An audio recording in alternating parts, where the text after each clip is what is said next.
Here's how to remove Taboola news from Android in less than 3 minutes. Today I will show in a step-by-step guide how to stop Taboola content from appearing on your lock screen and remove or disable the related app.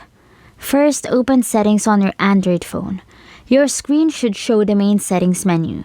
Tap Apps, Apps and Notifications, or your phone's equivalent app management option. You should now see a list of installed apps. The exact menu names can differ between phone brands. Next, use the app search to look for Taboola News, Live Lock Screen, Start, or Wallpaper Carousel. Open the matching app to reach its app info screen.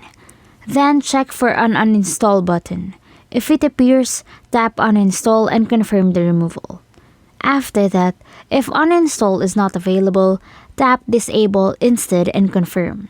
This is common when the app is pre-installed. Now open the app's notification settings and turn its notifications off. Once that's done, check your phone's lock screen settings. Search settings for lock screen, live lock screen, glance, wallpaper, or carousel. Open the matching option and turn off any Taboola-related news, wallpaper, or live lock screen feature. If you don't see this option, there's another way. Use your phone's settings search to find the lock screen feature directly. On supported Motorola phones, for example, open Settings, Home and Lock Screen, then Glance, and turn off Enable Glance on Lock Screen.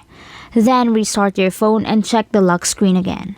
If the Taboola content still appears, return to Settings and confirm the related app is disabled and its notifications are off. If the app has returned after a software update, repeat these checks. Once everything is set, Taboola News, changing wallpapers, and related lock screen content should no longer appear, while the app will be removed or disabled when your phone allows it. Following these simple steps makes removing Taboola News quick and easy.